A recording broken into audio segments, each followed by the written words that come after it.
Boa noite. Boa noite. Uma alegria renovada estar aqui novamente no Encontro Evoliano para debater algumas ideias importantes, né, que podem transformar o mundo, mas ideias que têm pouca acolhida aí nos meios de comunicação e nas nossas academias e universidades. Seja como for, somos poucos e bons, né? Então tem que começar por algum lugar.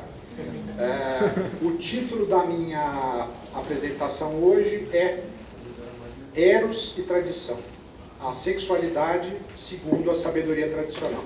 Opa!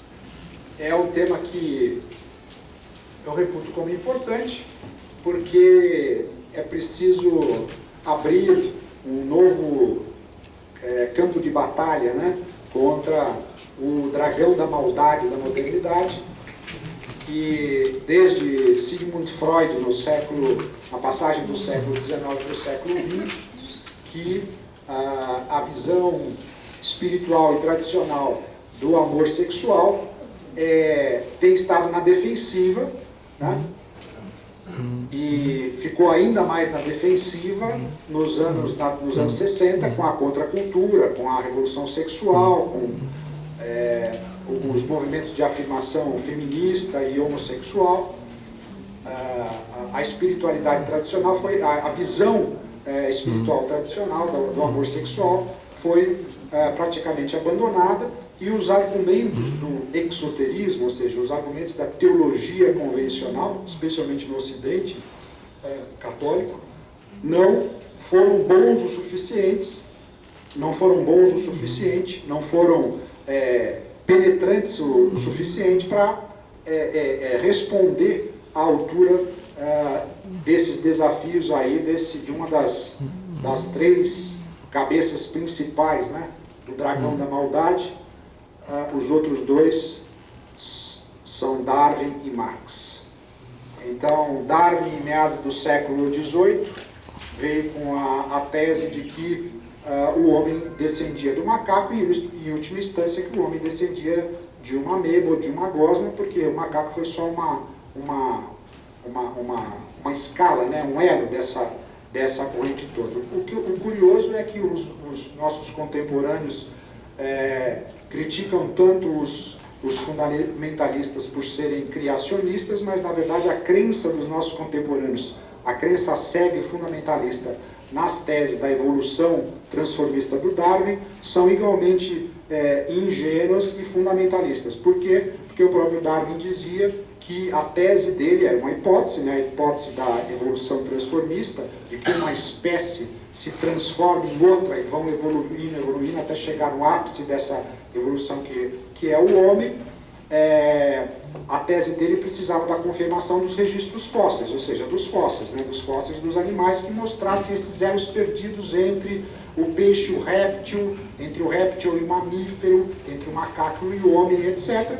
Mas não há nenhuma prova definitiva, nunca foi encontrado nesses 1 século e meio que os cientistas de forma desvairada estão buscando aí esses elos perdidos, esses registros fósseis para provar isso, e nunca encontraram. Quer dizer, a crença do homem moderno, a crença cega e fundamentalista na teoria da evolução transformista do Darwin é tão ingênua e fundamentalista como a crença do pastor Everaldo, da Marina Silva, no criacionismo em Adão e Eva. Ora, Adão e Eva é uma maneira simbólica e mitológica. A Bíblia não é para ser lida de forma literal, é para ser lida de forma simbolista. Adão e Eva representam apenas a humanidade primordial, eles não devem ser entendidos de forma literal, assim como os modernos entendem a teoria da evolução do Darwin de forma literal, sendo nesse sentido tão ingênuos e pobres de espírito quanto os fundamentalistas protestantes ou católicos, ou de qualquer religião que seja. Só para dar um exemplo dessa situação absurda, no ano passado aqui no estado de São Paulo, no município de General Salgado, foi encontrado um fóssil de uma serpente, de uma cobra. Esse fóssil se avaliou através do carbono 14 e outras medidas de avaliação pelos próprios cientistas. Esse fóssil de serpente tem 40 milhões de anos. 40 milhões de anos. Não se sabe se o homem é tão antigo como essa data, e obviamente que a tese dos judeus fundamentalistas e dos protestantes fundamentalistas de que o homem tem apenas 4.000 anos também é totalmente absurda. Mas esse fóssil dessa cobra tem 40 milhões de anos e é idêntico a uma cobra dos dias de hoje, sem tirar nem pôr. A pergunta que os cientistas não evolucionistas, porque tem muitos, mas eles não recebem nenhum espaço, né, na imprensa, é: se a cobra não evoluiu em 40 milhões de anos, vai evoluir quando?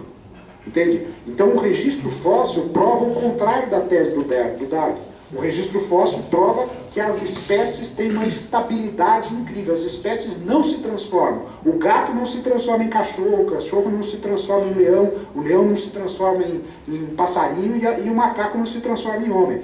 O que os fósseis no mundo todo mostram é o contrário, a estabilidade das espécies. As espécies são como ideias eternas, arquétipos perenes que se manifestam no mundo. Uma coisa é a diferença que há entre os vários tipos de cachorro. O Chihuahua é desse tamanho, parece um rato. O São Bernardo parece um urso desse tamanho. Mas eles têm uma essência comum. Cachorro é o Dharma do cão. O Dharma do cão é fazer au-au. O Chihuahua e o São Bernardo, nem o pastor alemão, eles não falam assim miau. Eles fazem au-au. E você sabe que é um cachorro, seja ele desse tamanho, desse, seja peludo ou não. É um cachorro, é porque tem a essência cachorro. E essa essência não se transforma. Bom, esse foi o primeiro das cabeças do dragão da maldade, da modernidade, Darwin, no século XIX. Depois, todos aqui conhecem o Karl Marx, que levou essas ideias materialistas e relativistas para o campo da sociedade, da economia, da ideologia, da filosofia. Não vou me estender na crítica a ele, porque vocês já estão cansados de saber os furos das teses do Marx. E, finalmente, a última cabeça do dragão da maldade é o Sigmund Freud, que é o inventor da psicanálise, viveu na passagem do século XIX para o século XX, e ele levou essas visões antitradicionais para um campo fundamental da existência humana, que é o campo da sexualidade. E a teologia convencional da Igreja Católica, ou do cristianismo em geral, nunca foi capaz de responder a esses desafios intelectuais levados à frente pelo Freud e radicalizados pelo movimento da década de 60, né? A contracultura, a revolução sexual, o feminismo e o homossexualismo. Então, o que eu me proponho aqui a falar há cerca de 20 minutos ou meia hora sobre Eros e tradição, a sexualidade segundo a sabedoria tradicional, é abrir um novo campo de batalha para mostrar que se o exoterismo, ou a religião convencional, ou a teologia comum não tem bons argumentos, a filosofia perene, o pensamento tradicional, Fritjof Schuon, René Guénon, Júlio Zévola e outros têm bons argumentos e boas respostas a esse campo fundamental da existência humana, que é o campo da sexualidade.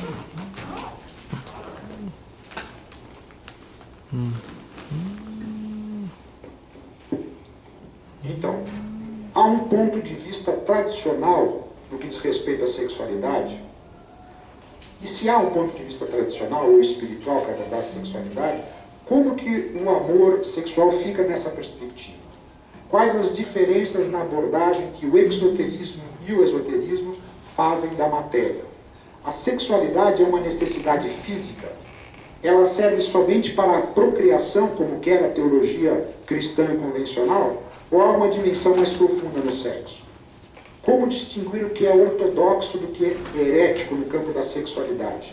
O que falar da revolução sexual dos anos 60, suas consequências no dia de hoje? O que dizer do monossexualismo, do celibato, da poligamia? Essas são apenas algumas das questões que dizem respeito ao tópico que nos propomos abordar agora. A sexualidade segundo a sabedoria tradicional.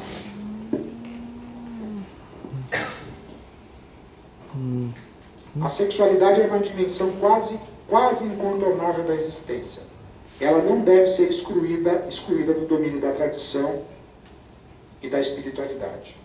Eu digo quase Porque nem todo homem está obrigado a participar dessa dimensão da sexualidade. É um equívoco a tese de que o sexo é uma necessidade física. O sexo não é uma necessidade física. Tanto é assim que há celibatários voluntários em todas as civilizações. Nos dois gêneros, né? Entre os homens e as mulheres.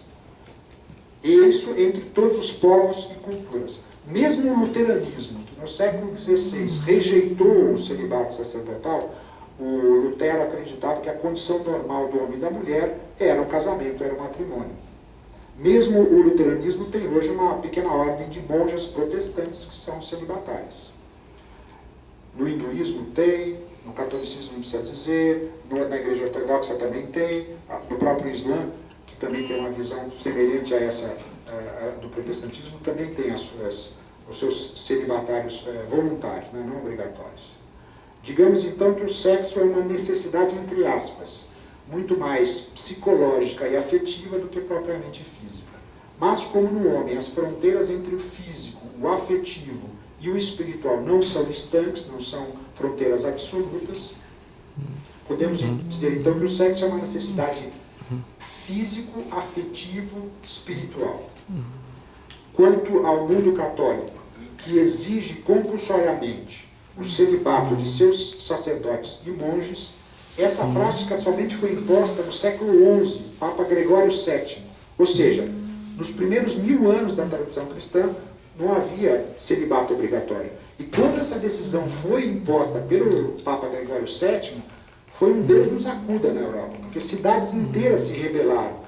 Muitas vezes essas coisas são quase desconhecidas. Os enviados papais chegavam numa determinada cidade na Europa, na Itália, na Alemanha ou na França e eram recebidas a pedradas, porque uma boa parte da população e dos próprios pais não queria que o sacerdote fosse obrigatoriamente celibatário.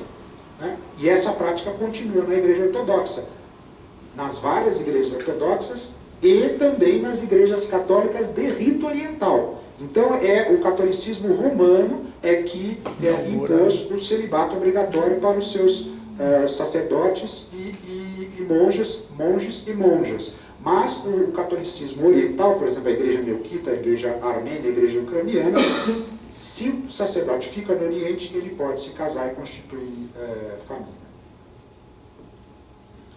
O celibato sacerdotal, é bom também esclarecer isso, não é um dogma, é uma disciplina eclesiástica, ou seja, pode ser mudado, assim como o Papa Gregório VII, no século XI, modificou a regra, ela pode ser modificada. A visão da Igreja Oriental é mais equilibrada e realista em relação a esse ponto, pois a visão da Igreja Oriental de que o sacerdote também pode ser casado e ter família, não contribui para separar ainda mais essas duas esferas da sociedade, a esfera dos leigos, né, no mundo cristão, e a esfera dos religiosos. E o sacerdote casado, sua família, serve como uma espécie de ponte entre o mundo da religião e o mundo dos leigos. Para a sociedade, evidentemente, é melhor um bom padre casado do que um mau padre celibatário. O sexo é um aspecto muito importante do homem, disse Fritjof Schuon num texto fundamental sobre a matéria, no livro Esoterismo como Princípio e como Caminho. Segundo a perspectiva esotérica tradicional, o sexo pode ser visto como um ato sobrenaturalmente natural. Vamos observar uma frase do Schuon, sobrenaturalmente natural. Por quê? Não certamente do ponto de vista da religião convencional, da perspectiva exotérica, que é caracteristicamente penitencial e ascético, ou seja, contra o sexo. Vê o sexo com desconfiança e não tem interesse em compreender suas dimensões mais profundas. No homem primordial, outra frase de Schuon, o êxtase sexual coincide com o êxtase espiritual. No homem primordial, o êxtase sexual coincide com o êxtase espiritual. Esse êxtase comunica ao homem uma experiência de união mística com o divino, uma relembrança ou reminiscência do amor divino, do qual o amor humano é um reflexo distante. E Évola lembra no seu fascinante A Metafísica do Sexo, que o amor sexual tem virtualmente o poder de levar o homem e a mulher para além do ego. Para o esoterismo, o prazer conjugal não representa uma queda no pecado, mas é um encontro com o eterno. A união conjugal é uma realidade positiva. O livro do Gênesis não diz nada que sugira outra coisa, e o hinduísmo atribui a união do homem e da mulher às próprias divindades. Nessa perspectiva, o pecado original de que fala a Bíblia não é o ato sexual em si, mas é a busca do prazer para e pelo ego, com exclusão do sagrado. A concupiscência carnal, que é vista como um pecado, tanto no Islã como no cristianismo, não é o gozo em si, mas o desejo de desfrutar esse prazer do sexo fora do mundo do espírito. Para o esoterismo tradicional, a sexualidade pode ser um suporte de vida espiritual, um suporte de realização espiritual. Certamente que não estamos falando aqui do mundo moderno, onde a energia sexual é incensada como meio de libertação dos grilhões da moralidade tradicional. Não estamos falando nem de pornografia, nem de swing de casais, nem de sexo grupal, nem de poliamor, que é a última novidade que nos vem da Califórnia, ou outras formas de imbecilidade erótica, mais ou menos generalizada no mundo moderno. Consequência da contracultura dos anos 60. Contrariamente à perspectiva esotérica, em que o amor sexual tem um propósito de elevação para uma dimensão mais elevada do real, as perversões modernas rebaixam e destroem, em última instância, o potencial espiritual da sexualidade. Além disso, se fosse para fazer uma escolha entre a perspectiva convencional exotérica e a moderna, é infinitamente preferível ficar com os limites, ou com o fundamentalismo do exoterismo, do que adotar os erros da perspectiva moderna, que de fato vão no sentido de destruir o potencial espiritual da sexualidade. Como Fritjof Schuon também escreveu nesse livro, Esoterismo como Princípio e como Caminho, se o ato sexual é uma espada de duplo fio, que pode dar origem a consequências escatológicas totalmente opostas, dependendo das condições objetivas e subjetivas que acompanham o ato sexual, ele evoca os sacramentos do cristianismo, que, na ausência das condições requeridas, resultam não em graça, mas em condenação. Aqui o João está fazendo uma referência a uma célebre passagem de São Paulo, em que ele diz que o cristão que participa dos mistérios da Eucaristia de forma indigna come a sua própria condenação. Então o João está aplicando essa mesma tese ao campo da sexualidade. Segundo a visão cristã tradicional, a união conjugal entre um homem e uma mulher se realiza mediante um sacramento, isto é, uma ação sagrada, um signo visível de uma graça invisível, como disse Santo Agostinho. Ou seja, o cristianismo lança aqui as bênçãos sobre a união integral, isto é, espiritual, afetiva e física entre homem e mulher.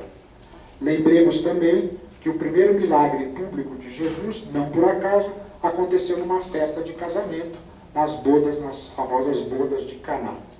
Lá, Jesus consagrou a união entre homem e mulher, e sabiamente instigado pela Virgem Maria, que disse a Jesus que os noivos precisavam de vinho, Jesus transforma a água em vinho, o que é de um simbolismo eloquente e mostra que a união entre o homem e uma mulher vai além do plano físico, representado pela água, e o vinho representa o plano espiritual. Paradoxalmente, a mesma religião, no caso do cristianismo, que é comumente vista como antissexual e cuja imensa maioria dos teólogos certamente defende a superioridade moral da castidade, a tradição cristã é das poucas a explicitar em sua própria economia religiosa o caráter sacro desta união. Em outros termos, a despeito dessa visão profunda da sexualidade por parte da tradição integral, a visão da teologia convencional acerca do potencial sagrado do amor tem sido historicamente limitada. A teologia convencional encara a sexualidade como algo meramente a ser tolerado em vista da procriação da espécie. Ainda assim, a tradição cristã que encara a união entre homem e mulher como possuindo, em princípio, uma dignidade sacramental. Na tradição cristã, é o amor sexual que actualiza ou que veicula o sacramento, porque se não há união sexual no casamento, o casamento o matrimônio pode ser cancelado pela Igreja Católica, apesar de toda a sua doutrina convencional ser, obviamente, anti-erótica, digamos assim, né? No que diz respeito ao Islã, o profeta Maomé nos informa em um hadith que o casamento é metade da religião.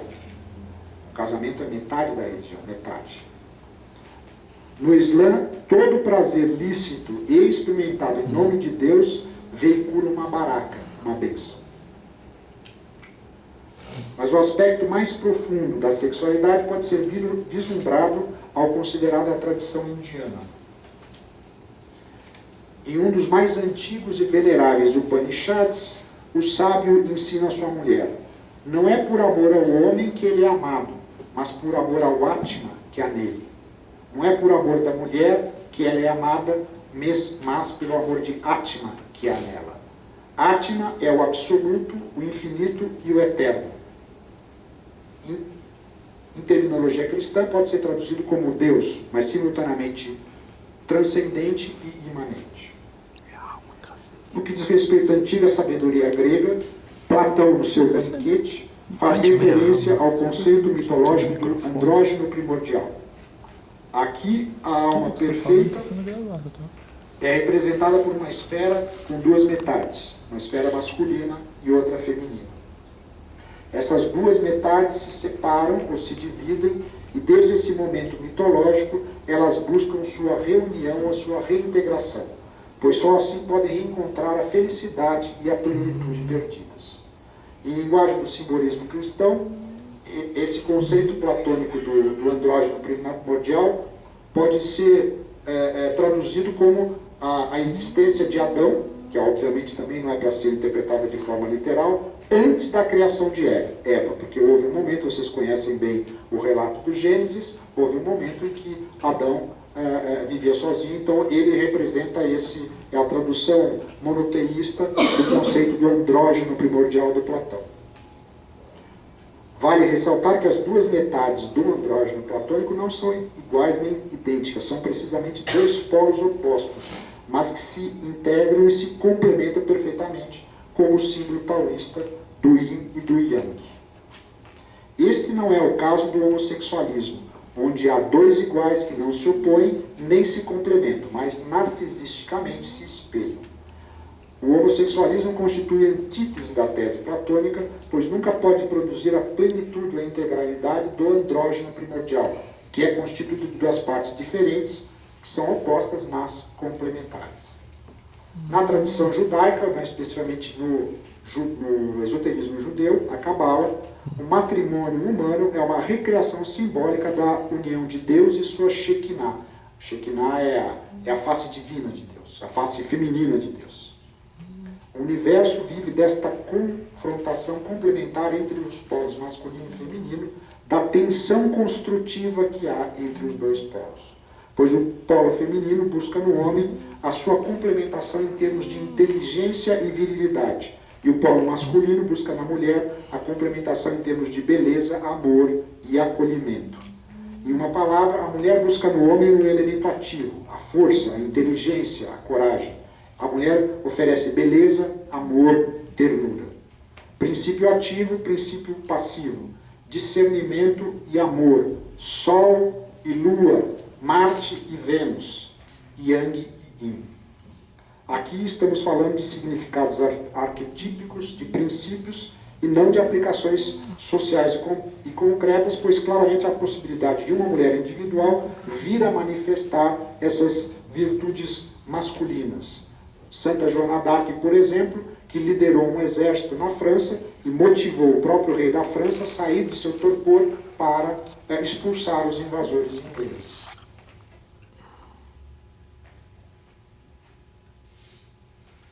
Dissemos que o andrógeno platônico apresenta duas metades diferentes e complementares, masculino e feminino, refletindo simbolicamente a polaridade principal, a polaridade que há em Deus mesmo, entre o absoluto e o feminino. E que a tese homossexual não pode ser aplicada a esse andrógeno, já que essa tese oferece duas metades iguais, que, portanto, não se complementam e não perfazem a plenitude do andrógeno platônico original. O sexo entre iguais é apenas uma das maneiras pelas quais o mundo moderno confronta a tradição universal, pois ele almeja uniformizar e pasteurizar os sexos, eliminando tanto quanto possível as diferenças entre os gêneros, reduzindo ao máximo a polaridade masculino e feminino, polaridade esta que dá vida e que mantém o universo em movimento. A uniformização sexual do mundo moderno busca, na verdade, criar um sexo híbrido, no qual o homem é emasculado e a mulher virilizada.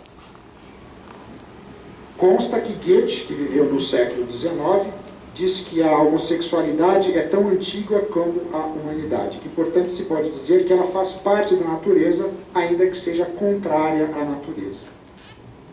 Ainda que esse debate esteja tensionado por emocionalismos demasiado interessados que procuram desqualificar toda a crítica como mero produto de pré-conceito, tentaremos avaliar aqui esse tema partindo de bases intelectuais centenárias e expondo aqui pós-conceitos, não pré-conceitos, derivados de reflexão filosófica e histórica. A imagem preferencial pela qual o movimento contemporâneo de afirmação monossexual quer se ver caracterizado é o arco-íris. Sem dúvida, almeja com isso passar uma ideia de diversidade, mas também de cor e alegria. Não obstante, eu creio que é perfeitamente legítimo perguntar a que diversidade e colorido se refere àqueles que apoiam a prática erótica entre seres do mesmo gênero. Pois, se em sua plenitude a sexualidade envolve aspectos que transcendem o meramente físico, como vimos há pouco nos exemplos tradicionais tirados do cristianismo, do islã e do cristianismo e do hinduísmo, o monossexualismo aponta ao contrário para o achatamento do erotismo a um plano narcisista e repetitivo. Seu signo visual predileto, o arco-íris, mostra assim constituir uma poderosa arma ideológica que escamoteia a realidade alardeada. Mas voltemos ao argumento metafísico, como fizeram a Évola na metafísica do sexo e Schuon no esoterismo como princípio e como caminho. Segundo a metafísica tradicional, seja ela oriental ou ocidental, o mundo ganha a vida e é posto em movimento por pares de polos opostos que se complementam e se influenciam mutuamente.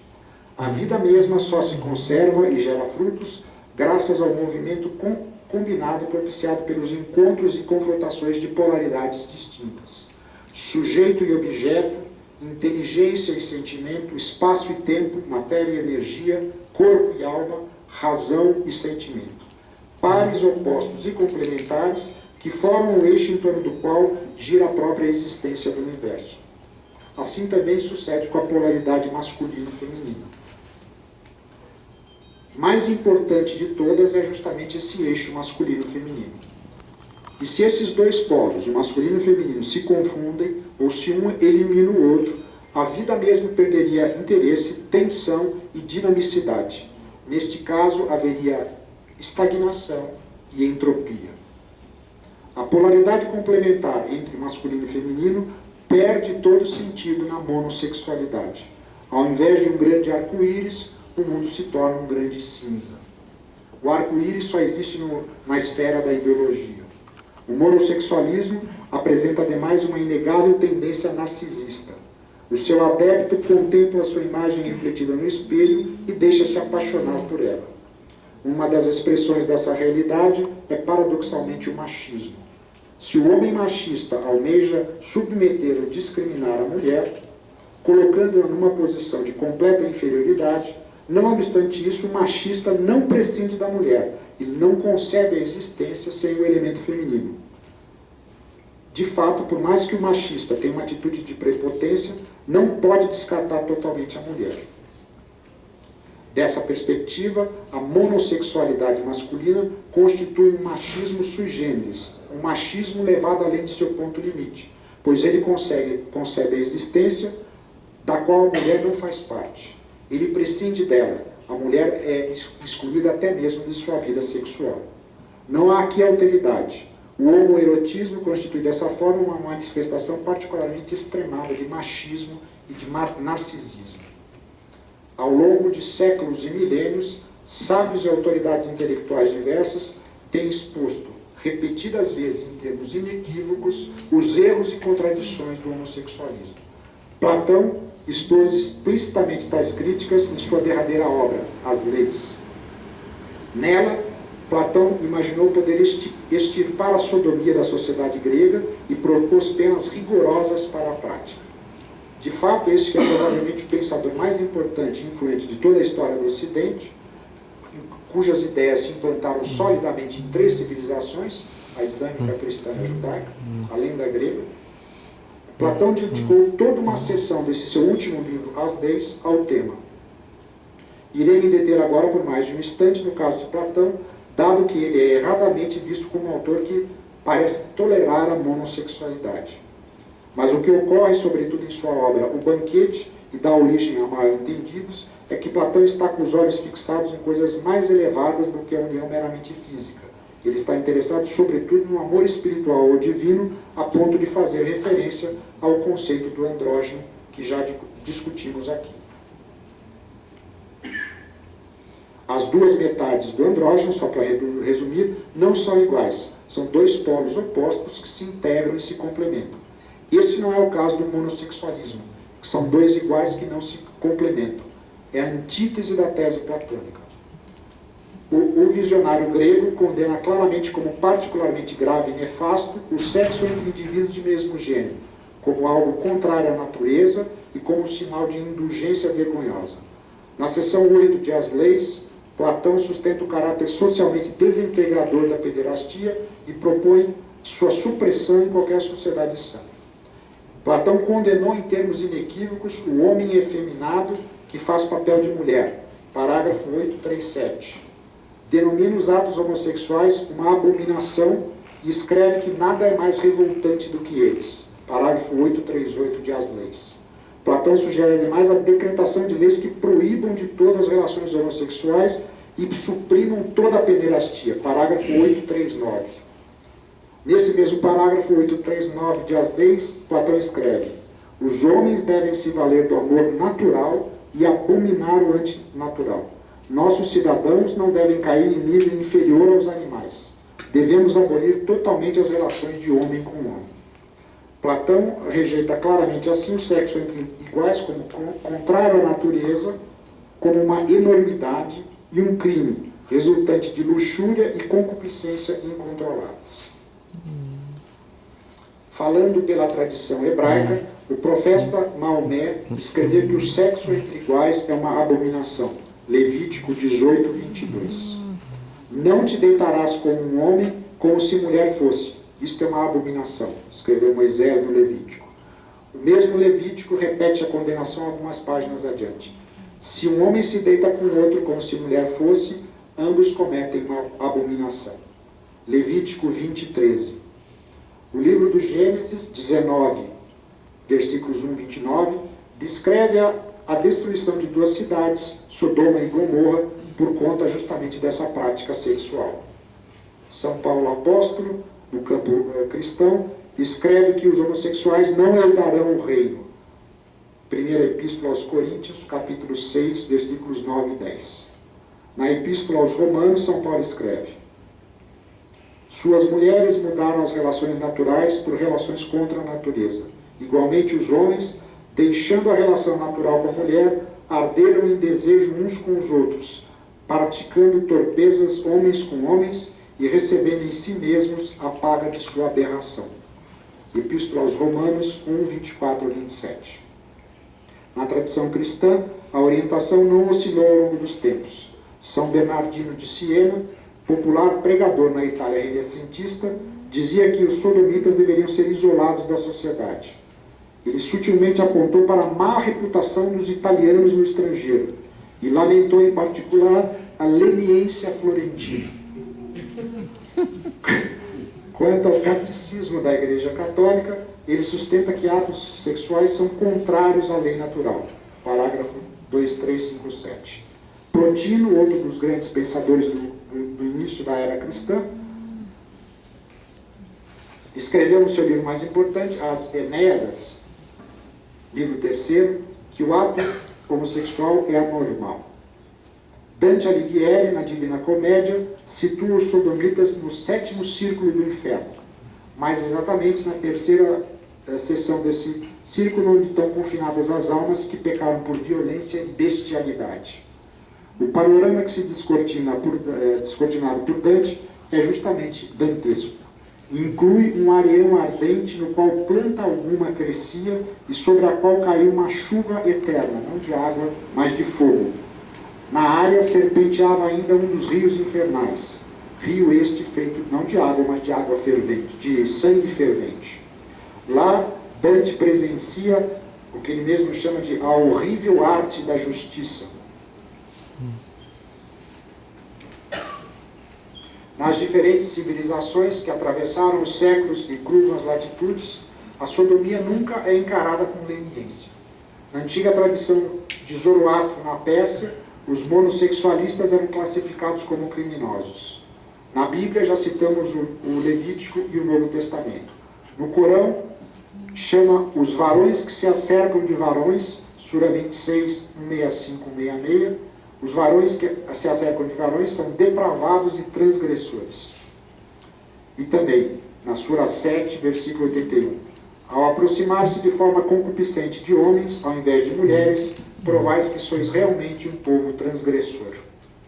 A antiga lei romana claramente proibiu o ato homossexual no Código de Justiniano, que estipulava que as pessoas engajadas em sexo homossexual deveriam ser punidas.